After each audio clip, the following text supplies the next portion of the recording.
এতক্ষণ ছিলাম মোরা শ্রীধাম নবদ্বীপে, এতক্ষণ ছিলাম মোরা শ্রীধাম নবদ্বীপে, এতক্ষণ ছিলাম মোরা শ্রীধাম নবদ্বীপে।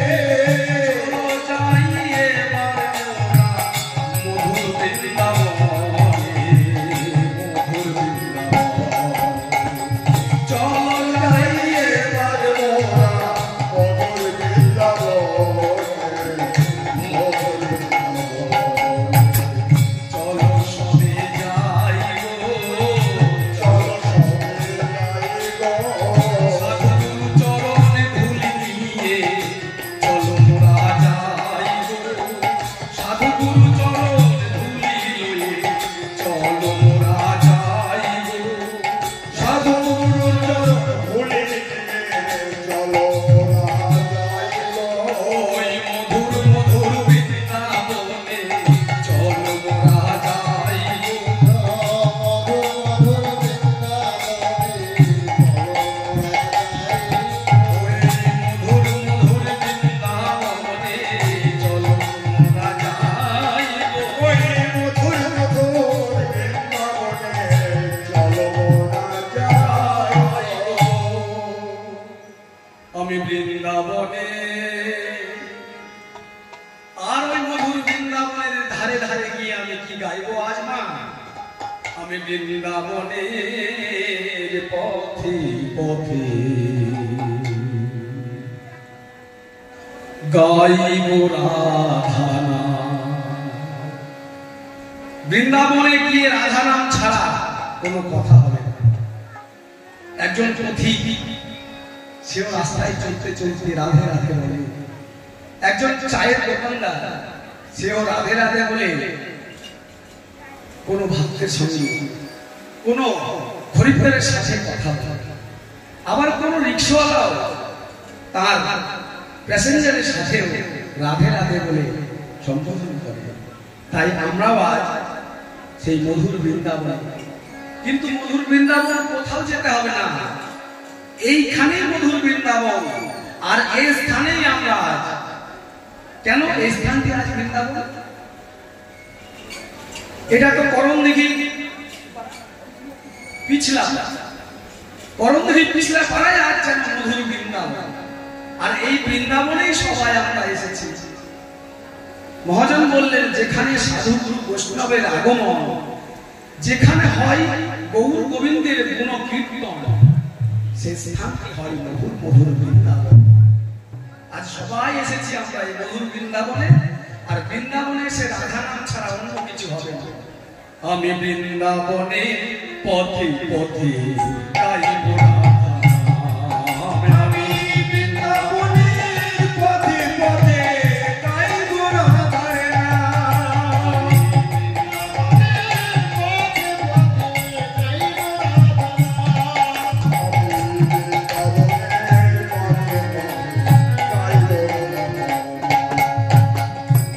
বুঝে যাবে মনের কালি,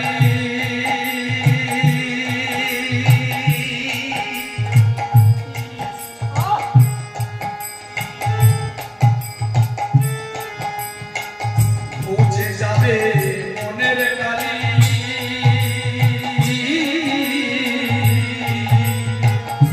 বুঝে যাবে মনের কালি,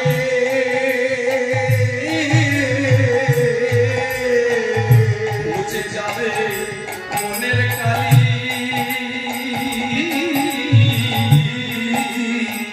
পুরাইবে মনসাম, বুঝে যাবে মনের কালি।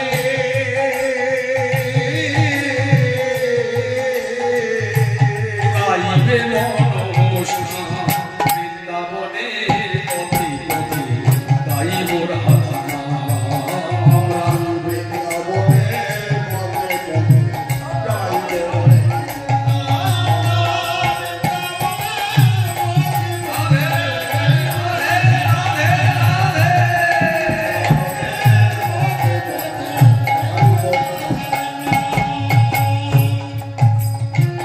জীবনটাকে কাটিয়ে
কৃপা পেলে পরে রাধে তোমার কৃপা পেলে পরে ধন্য হবে মোর জীবন তোমার কৃপা পেলে পরে ধন্য হবে মোর জীবন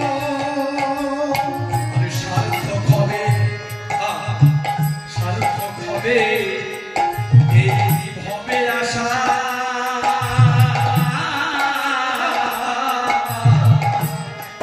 ওরা যে গো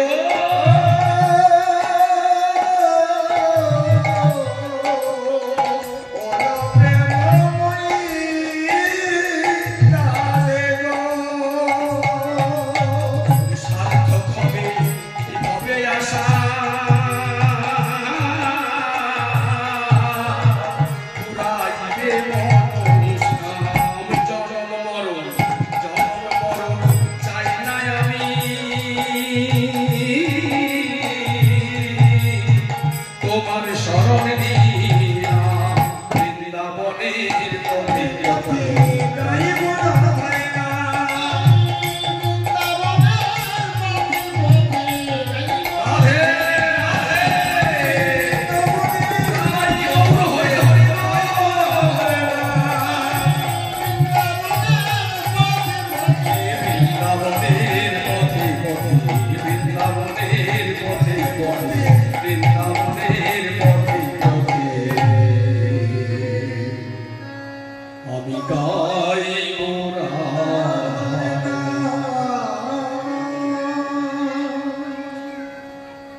জয় জয় শ্রী রাধে।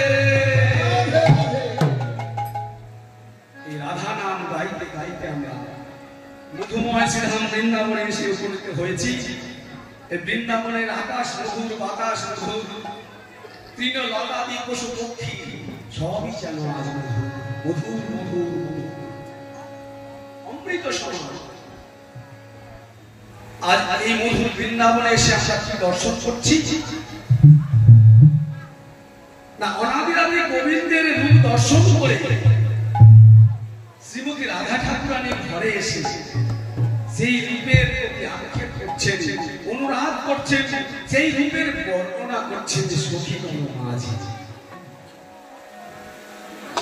রূপ, অনুরাগ, আক্ষেপ একত্রিত।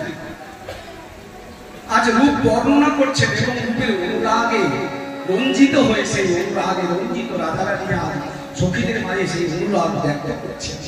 আবার কখনো আক্ষেপ করছে, আক্ষেপ অনুরাগ।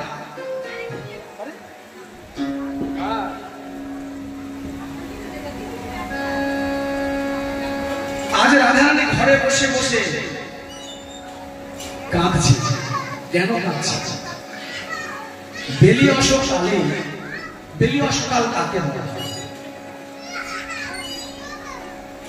সারাটা দিন সমাজ অতিবাহিত আর সন্ধ্যা সমাগত, এখানে সময়ের মানে সারাটা দিন শেষ হয়ে সূর্য যখন ডুব হয় এবং অন্ধকার নেমে আসার মতো একটা পরিবেশ, সেই সময়টাকে সন্ধিক্ষণই বলা হয় বেলি অবসান।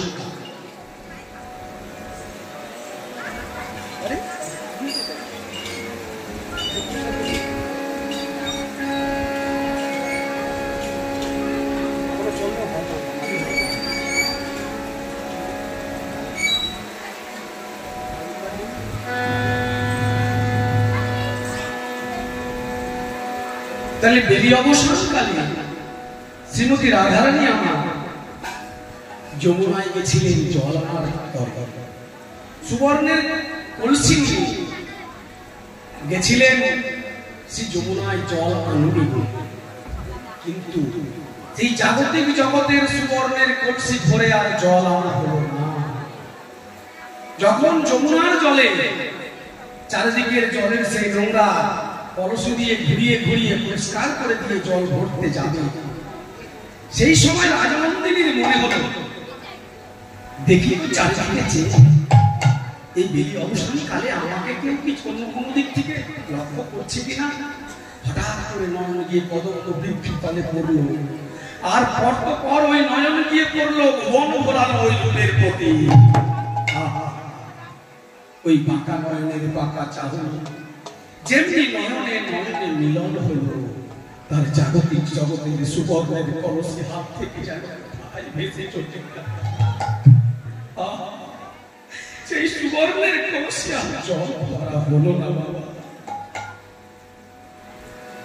সেই কুম্ভে, সেই সুবর্ণের কুম্ভে জল আর ভরা হলো না, কিন্তু দুটি কুম্ভে জল পূর্ণ করে নিলেন। কোন দুটি কুম্ভ? এই নয়ন রূপী কুম্ভ দুটি কুম্ভে জল পরিপূর্ণ করে আজ কাঁদতে কাঁদতে গিয়ে জটিলা মন্দিরে নির্জনে একাকিনী বসে সেই সুবর্ণের কুম্ভ, জাগতিক জগতের কুম্ভ যজ্ঞায় বিসর্জন দিয়ে এই নয়ন কুম্ভ জল পরিপূর্ণ করে নিয়েছে। আজ এই নয়ন কুম্ভ হতে জল বিপরীত হয়ে যাচ্ছে।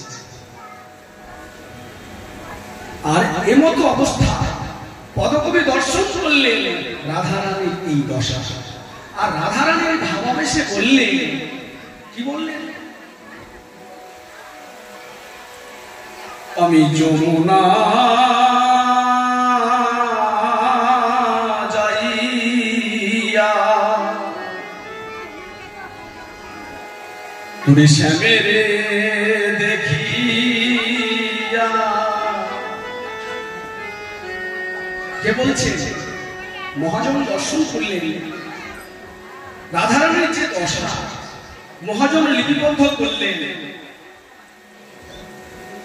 আমি যমুনা যাইয়া ওই শ্যামেরে দেখিয়া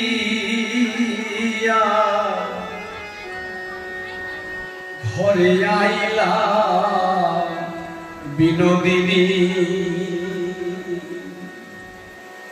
যমুনা যাইয়া বিরলে বসিয়া ঘরে আইলা বিনোদিনী। সখী রে যমুনা যাইয়া শ্যামেরে দেখিয়া ঘরে আইলা বিনোদিনী। ওই ভুবন ভোলানো মরদেখানা দর্শন করে ঘরে এসে আরে বিরলে বসিয়া কাঁদিয়া কাঁদিয়া আর বিরলে বসিয়া কাঁদিয়া কাঁদিয়া বিরলে বসিয়া রাই ধরিয়া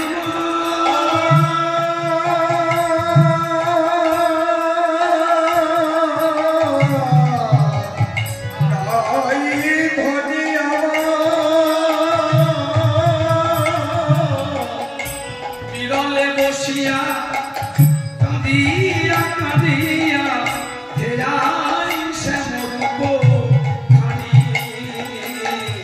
হেরাই শ্যামরূপ খানি। আর বিরলে বসিয়া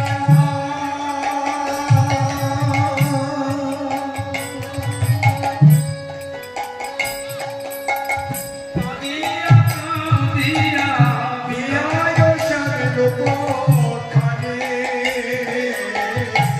বিয়ায় শ্যামরূপ খানি। আজ বসে বসে ধ্যান করে বসে বসে ধ্যান করে ওই ভুবনে ভোলানো রূপখানি ধনী বসে বসে ধ্যান করে। ওই ভুবন ভোলানো রূপখানি বসে বসে ধ্যান করে। হে আয় শ্যামরূপ খানি, ধনী আমার হে আয় শ্যামরূপ খানি। বসে বসে বসে বসে ওই রূপের মানুষটির আজ ধ্যান করছে, আর দুটি নয়ন জলে বিগলিত ধারায় যায়। এই ধরাধাম আজ সুস্থ হয়ে যাচ্ছে, প্লাবিত হয়ে যাচ্ছে। প্রতিদিনের মতো আজও সেই অষ্টসখী ললিতা, বিশাখা, চিত্রা, ইন্দ্ররেখা, চন্দ্রপ্রতিকা, রঙ্গদেবী, তুঙ্গবিদ্যা, সুদেবী, আরো ৮ জন সখী, ৮ জন চলে ৬৪ জন সখী এসে আজ রাধারানীর সেই মন্দির প্রাঙ্গণে উপনীত হয়েছেন প্রতিদিনের মতো। তারা প্রতিদিন আসে। কেন আসে? না দুটো কৃষ্ণ কথা শোনার অভিলাষে আসে। আহা, জগতে সবই বৃথা, শুধু আসল কথা হলো এই কৃষ্ণ কথা। এই কৃষ্ণ কথা ব্যতিরেকে যত আছে সবই যেন বৃথা। তাই তো প্রভাত হলেই যেন এখানে কোন যোগ্য বান্ধব মিলে আমাদের ভাগ্যে সেই বান্ধবের দ্বারে গিয়ে ছুটে গিয়ে সেই প্রভাতকালে প্রতিদিন যেন দুটো কৃষ্ণ কথা আস্বাদন করা হয়, শ্রবণ করা হয়। জাগতিক জগৎকে শিক্ষা দিলেন ললিতা, বিশাখাদি সখীগণ। হ্যাঁ গো, তোমরাও নিতুই নিতুই এমনি ভাবে কোন সাধু বৈষ্ণবের দ্বারে গিয়ে এমনি ভাবে দুটো কৃষ্ণ কথা আস্বাদন করবে, কৃষ্ণ শ্রবণ করবে। যে কথা শ্রবণ ছাড়া আমাদের এই জনক বৃথা। আহা, তাই তো যখন রাধারানী বসে বসে দুটি নয়ন জলে কাঁদছে আর গুরুদেবের ধ্যান করছে, হেন কালে কথা আইলা ললিতা রায় দেখিবার পরে।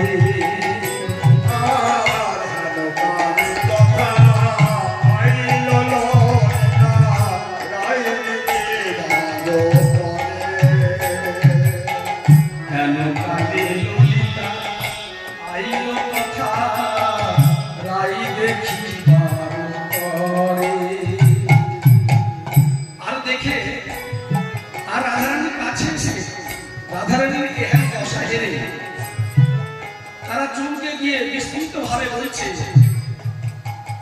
ওরে ধনী কি লাগিয়া ধনী তুই এমন হইলি, কি লাগিয়া ধনী এমন হইলি, রাধে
রাধারানীর বলার শক্তি নেই।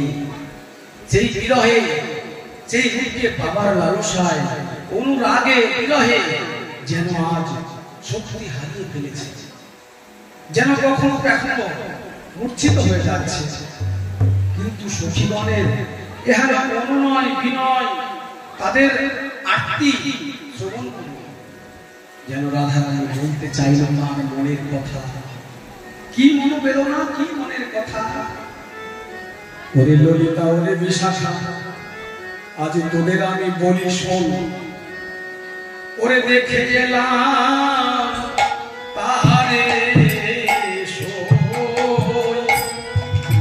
আমি দেখে এলাম তারে, আমি দেখে এলাম তারে,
আসবো দর্শন করে। আমার বলতে আর আমি কিছু রাখি না, আমার দেহ প্রাণ তনু মন জীবন যৌবন সমস্ত কিছু যেন ওই রাঙা চরণে আমি সমর্পণ করে দিয়েছি। আমি বুঝি আর বাঁচবো না সঙ্গে, তাকে না পেলে, তার সাক্ষাৎ দর্শন যদি না পায়, তার সঙ্গ যদি না পায়, আমি বুঝি আর বাঁচবো না। গৃহকর্ম করিতে আওলাই সব দেহ, আরে জ্ঞান দাসে কহে বিষম শ্যামে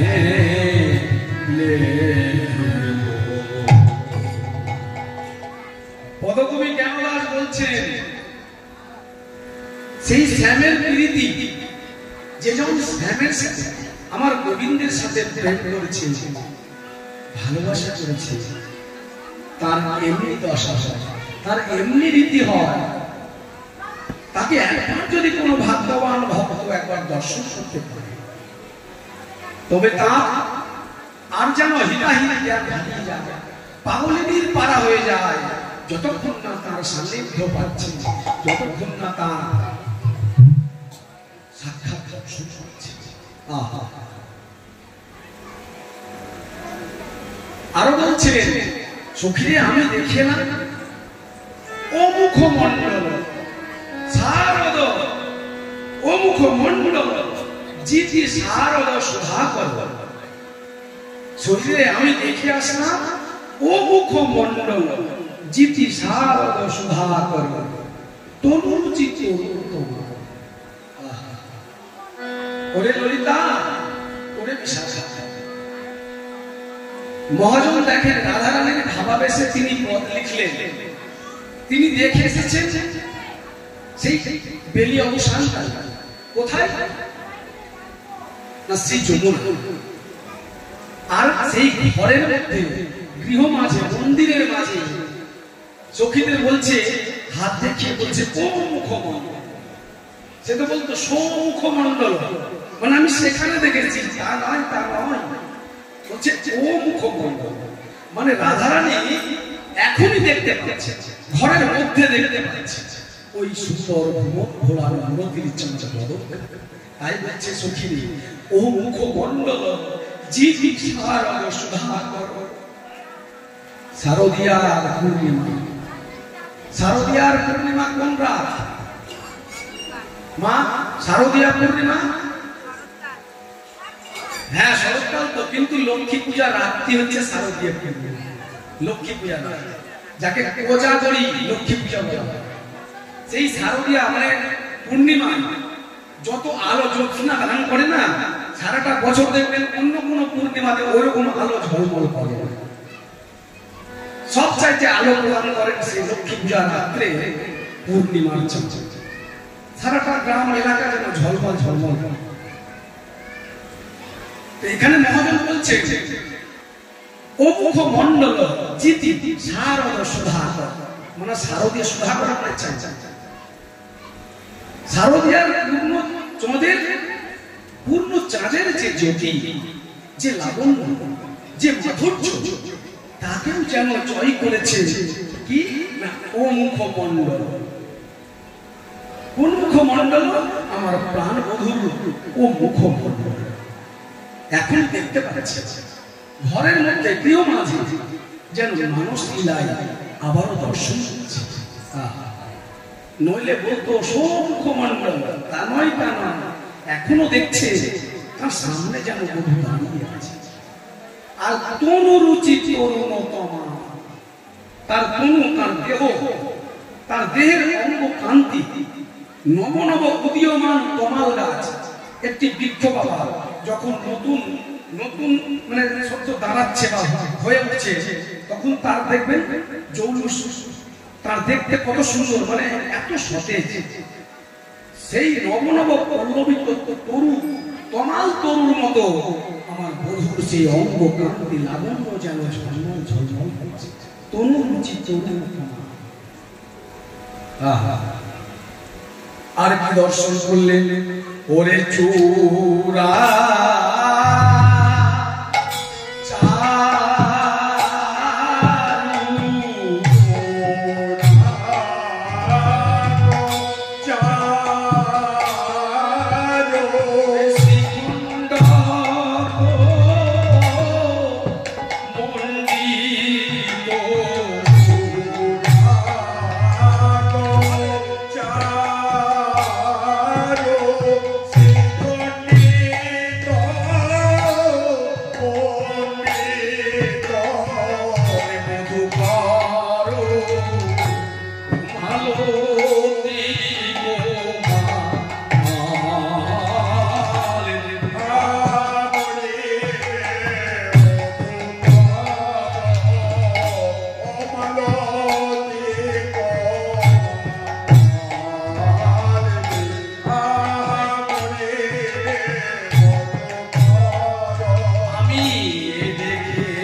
মহাজন বলছেন শিখণ্ড কমণ্ডিত সেই গোবিন্দের চিরপরি যেন আজ যেন এত শোভা মধুকর মালতী আর বলে কি সেই বনফুলের মালায় মধুকর হাজারো হাজার লক্ষ লক্ষ মধুকর মালাতে এমন ভাবে বসেছে গোল হয়ে যেন ফুল দেখা যাচ্ছে না, শুধু মনে হচ্ছে মৌমাছির মধুকরের মালা, গলায় যেন মৌমাছির মালা। তারাও আজ গোবিন্দের সেবা করার অভিলাষ নেই, তারাও গোবিন্দের রূপকে আর অভিনব দর্শন করাবার লাগে। তারা তার বনমালাতে গিয়ে এমন ভাবে বসেছে যেন গোবিন্দের রূপ যেন আরো ফুটে উঠেছে। গোবিন্দের ওই অঙ্গ কান্তির যে শোভা, তাতে এহেন বনমালা করে অমূল্য না, দর্শনে যেন আরো কোটি কোটি গুণ শোভা তার বৃদ্ধি পেয়ে যাচ্ছে। আর রহয় ত্রিভঙ্গ ভুবন মন মোহন, রহয় ত্রিভঙ্গ ভুবন মোহন মোহন মধুর ত্রিভঙ্গ বঙ্কিম ঠামে আজ গোবিন্দ আমার প্রাণবধূ মুরলী বাদন করছে। আমি দেখে এলাম, শুনি আমি এই এখনই যমুনায় গিয়ে দেখে এলাম যমুনার কুল আলা করে ওই কদম্ব বৃক্ষ তলে আমার বধূ দাঁড়াইয়া মুরলী বাদন করছে। আর কি করলেন? আর বলছে টলমল অলক তিলক মুখ ঝলক। এখানে একটি বড় তালের আবার একটা কীর্তন রয়েছে, যেগুলো না করলে হবে, করতেই হবে। ওরে টলমল অলক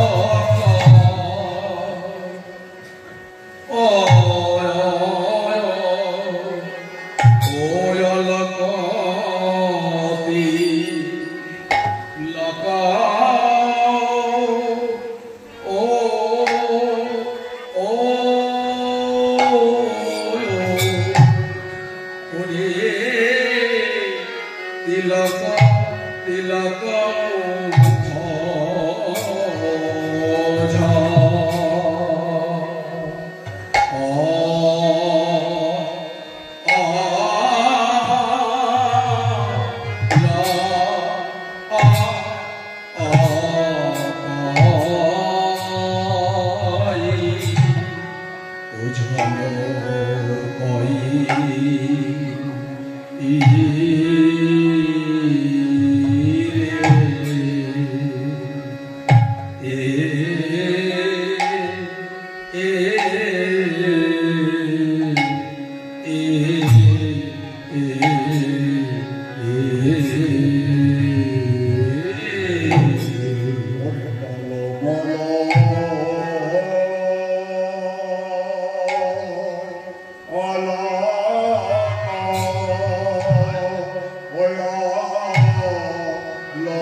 কদম বেরো বলে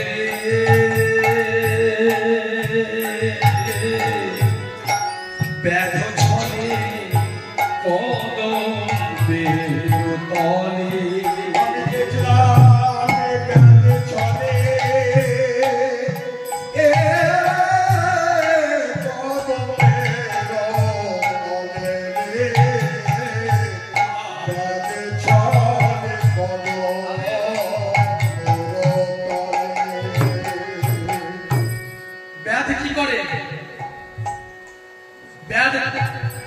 লক্ষ্য করে বাণ ছুড়ে লক্ষ্য করে দাঁড়িয়ে থাকে।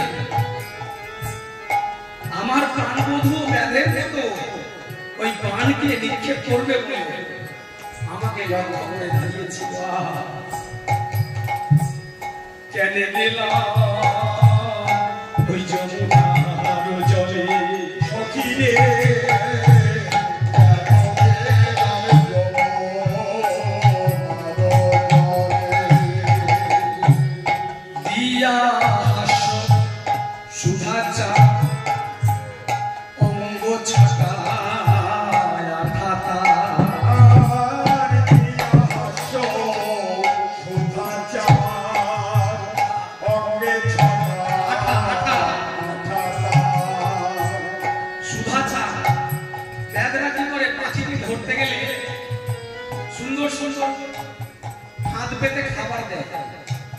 আবার কখনো আঠা লাগিয়ে ওই পাখিকে ধরে।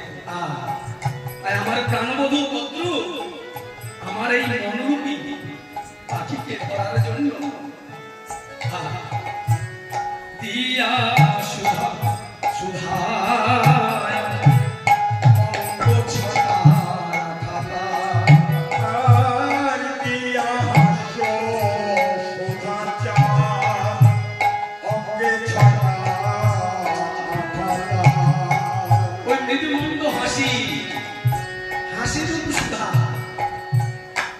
যেন ওই হাসিতে আমাকে বশ করে নিয়েছে।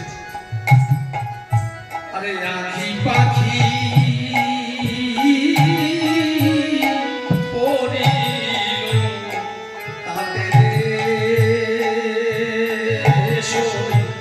আমার আখি পাখি পড়িল ভাতে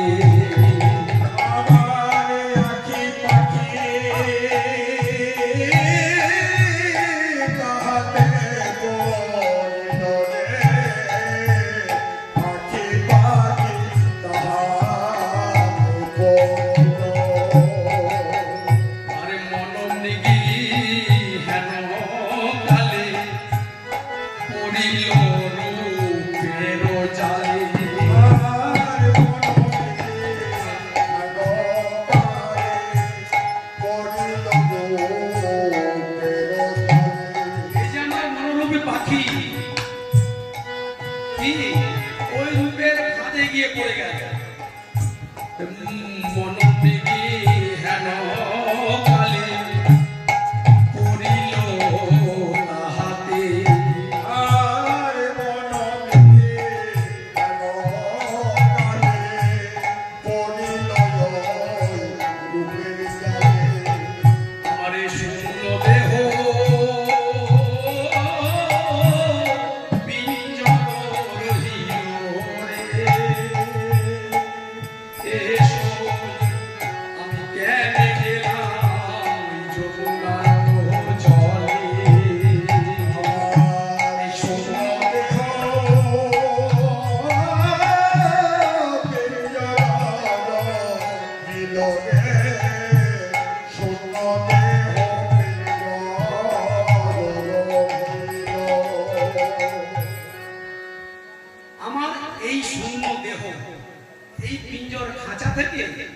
আমার মনোরূপী সেই পাখি ওই বুকের ফাঁদে গিয়ে পড়ে গেল। আর তখন থেকে জানি আমি সেই মনোরূপী পাখি ফাঁদে পড়ে ছটফট ছটফট ছটফট করছে। তাই তো আক্ষেপ করে বলছেন আমি কেন গেলাম ওই যমুনা কালিয়ার কুটিল মানে রসিল ধরে টানে অতএব উঠিল ব্রজবাস। সেই কালিয়ার কুটিল বান কালিয়ার কুটিল বান নয়নের সেই বান যখন আমায় এসে নিক্ষেপ করেছে, তখন আমার ব্রজে থাকা দায়ী হলো, ব্রজে থাকা দায়ী হলো, ঘরে আর বাহিরে আমার কোথাও থাকা দায়ী হলো,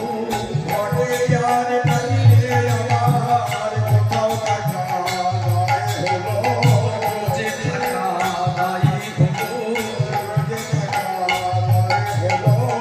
আমি যে আর রইতে পারি, ব্রজে থাকা দায়ী হলো, কানে বুঝি আর বাজিব না রে, কানে বুঝি আর বাজিব না রে, আমার ব্রজে থাকা দায়ী হলো।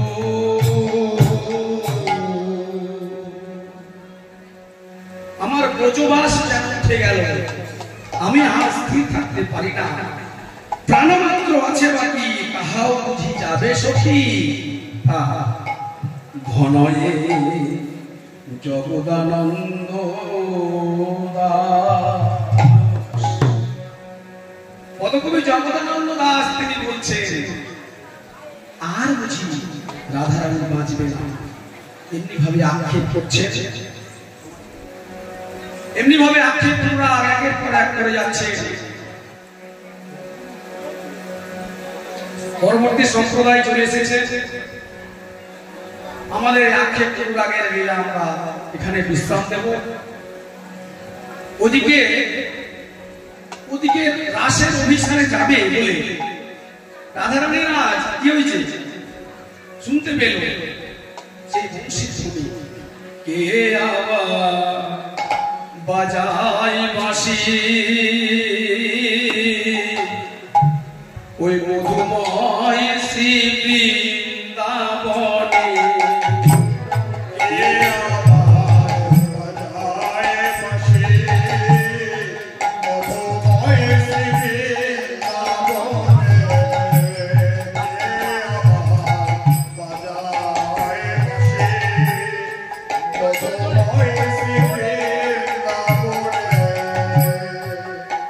কান পেতে শুনছই ওই বাজে, ওই বাঁশি বাজে, আমি যে আর ঘরে রইতে নাই, কে আবার বাজাই বাঁশি মধুময় শ্রী বৃন্দাবনে,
ঘরেতে জটিলা জটিলা রূপী পরবাসী, ওই ঘরেতে পরবাসী রহিতে আর পারিলে কে আমার বাজায় বাঁশি মধুময় বৃন্দাবনে। ওই শোনা যায় বাঁশি বাজে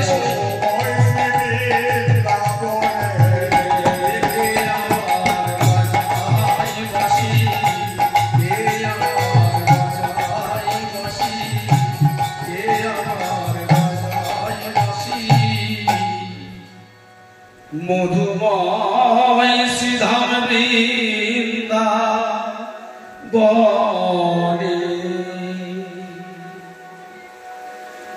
জয় শ্রী রাধে। শুধু ভক্ত মন্ডলী, আমার ভক্তিমতী মায়েরা, এই লীলা পরিবেশনে অনেক ভুল ত্রুটি হয়েছে। নিজ সন্তান জ্ঞানী এই অধম কীর্তন জগতের সর্বকনিষ্ঠ জ্ঞানহীন প্রেমহীন আপনাদের চরণের দাসানুদাস শ্রী সুশান্ত মণ্ডলকে ভুল ত্রুটি মার্জনা করবেন এবং আপনাদের চরণ ধুলি দিয়ে আমায় কৃপা করবেন, যেন সারাটা জনগণ এই অপ্রাকৃত গৌর গোবিন্দের লীলা মাধুরী আস্বাদন করতে পারি। আর এই কীর্তন সম্প্রদায় শ্রী শ্রী নিত্যানন্দ প্রেমানুরাগ লীলা কীর্তন সম্প্রদায়ের প্রত্যেক সদস্যের রইল আপনাদের চরণ শত শত কোটি ধন্যবাদ। এইখানে রহিল মোদের লীলা মাধুরী, পদম ভরে পরশবে